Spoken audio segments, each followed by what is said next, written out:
Morning to all of you. In last video, I have discussed about general introduction about what are antifungal agents and what are their classifications. In this video, I am going to discuss about mechanism of actions of antifungal agents. So how they source the action.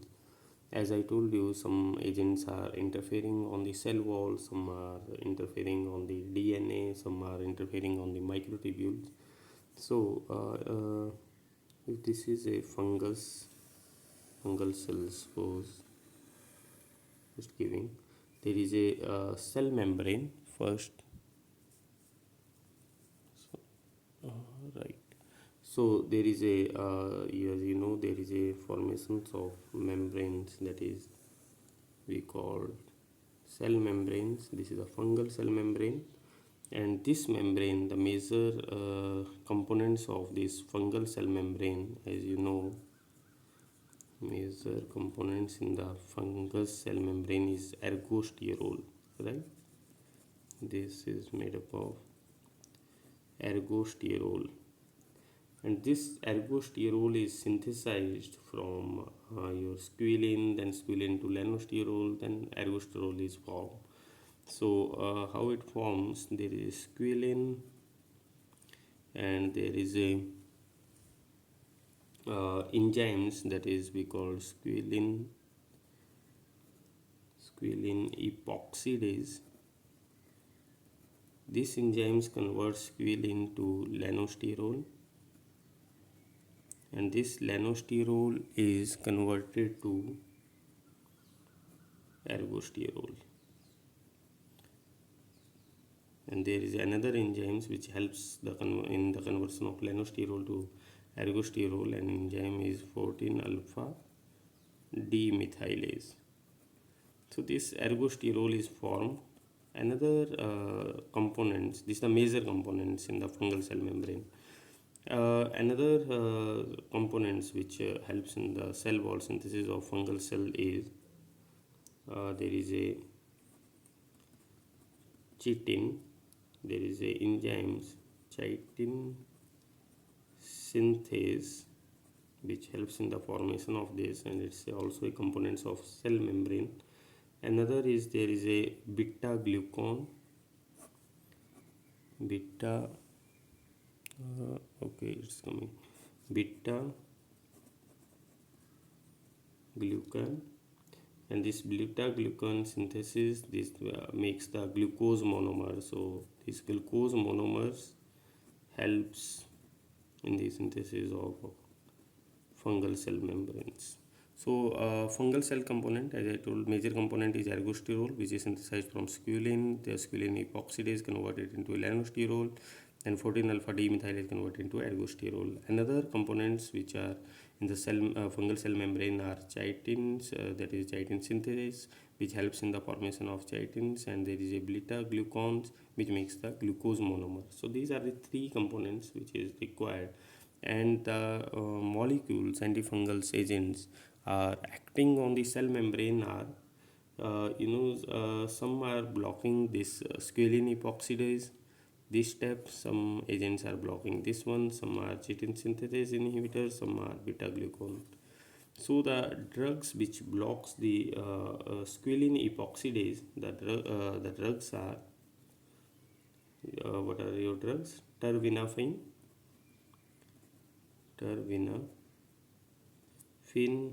and nifedipine. So these are the drugs which block the squalene epoxidase. The drugs which blocks the 14 alpha demethylase, I hope you people know these are the well-known drugs. Azoles like ketoconazole, itraconazole, these all drugs blocking the 14 alpha demethylase, right? Some drugs are interfering with the ergosterol. They are bound with the ergosterols and do the membrane pore formations. The drug is amphotericin B. And as I told you, chitin synthase enzyme inhibitor drugs are your alkomycin, right, and nicomycin, which blocks this chitin synthase, which do the formation of chitin, and chitin is the components of cell wall. Some drugs interfere with the beta glucan synthesis, and that drugs are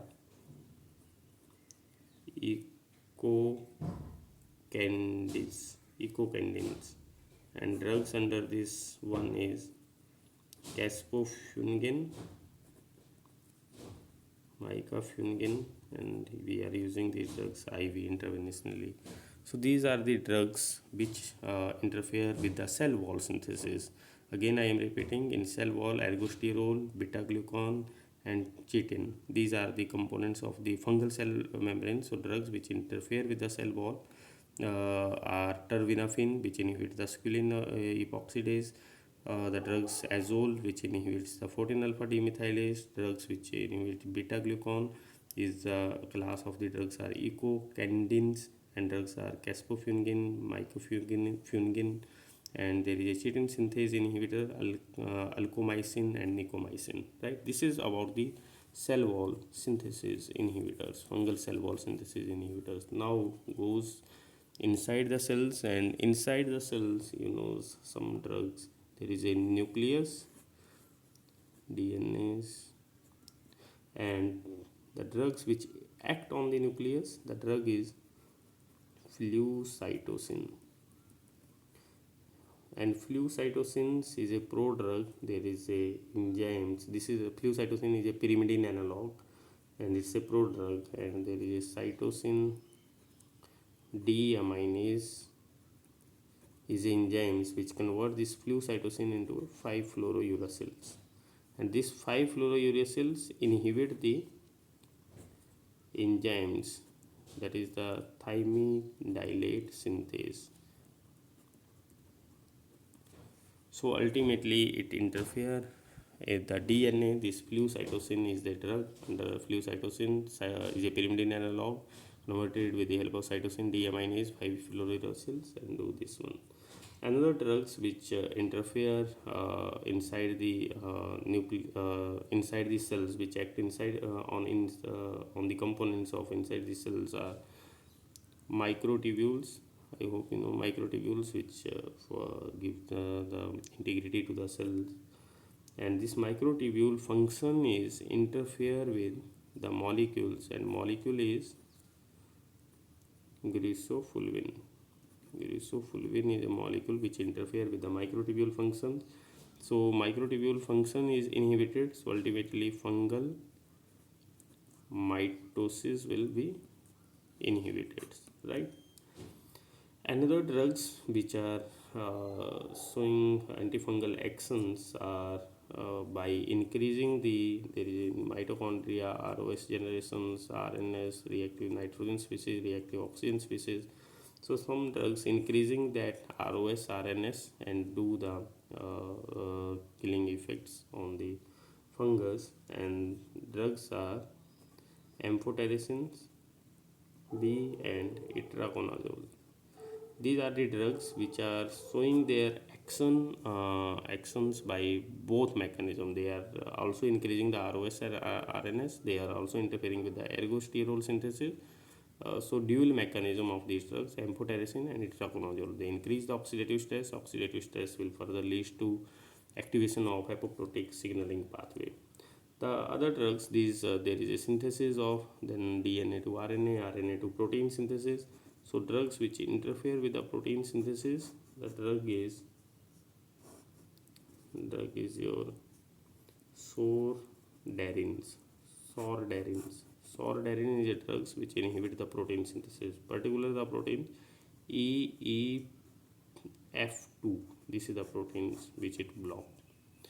Right, and another targets as antifungal agents are like heat shock protein 19 is another target inside the fungal cells which can be targeted, because this heat shock proteins 19 is required for the survival of the fungus. So if you or it maintains the integrity, so it is required for the survival of fungus. So if you design or synthesize some agents which block the heat shock protein of the fungus, then it could be a promising antifungal agents. Another targets inside the fungus is calcineurin, Calcineurin, you know, this is a calcium dependent proteins, and it maintain the integrity of, its function is maintain in fungus cell is it maintain the integrity of fungal cell wall. So if you are designing or synthesizing some agents which will inhibit the calcineurin, it will interfere with the integrity of the cell fungal cell wall, and it will do the antifungal action. So this is all about the antifungals mechanism of actions of the drugs. Again, I am quickly repeating. Antifungal agents, as I told you, there is a cell wall synthesis inhibitors, and in cell wall, ergosterol is the components, and there is a chitin is a components, and beta glucan. So ergosterol is synthesized from squalene. There is a squalene epoxidase which convert it into a lanosterol, and then lanosterol to ergosterol. So the drugs which are blocking these pathways are terbinafine and nephitine, which block the squalene epoxidase. Azole blocks the 14 alpha demethylase, so ergosterol will not form. Another is chitin synthase, alkomycin, nicomycin, beta glucan interfere, econandins. So these are all the agents which interfere with the cell wall synthesis. Another, inside the cells, there is a nucleic acid synthesis inhibitor like flucytosins. The is a prodrug. It converted inside the cells by cytosine deaminase into a 5-fluorouracil. It will inhibit the thymidylate synthase. Another drugs which interfere with the proteins like sordarins, that is EPF2 is a protein. It blocks and shows the antifungal action. Microtubule functions interference done by the gracefulins and ultimately fungal mitosis. Another new targets for the antifungal agents are heat shock protein, which is required for the survival of fungal cells. So if you have any agents which block that one, it could be a good antifungal agent. Calcineurin is another proteins inside the cells which maintain the integrity of fungal cell. So by blocking that proteins, it might show a good antifungal action. So this is all about antifungal mechanism of antifungal drugs. Next video I will discuss about ADRs, contraindication and uses of antifungal agents. Thank you.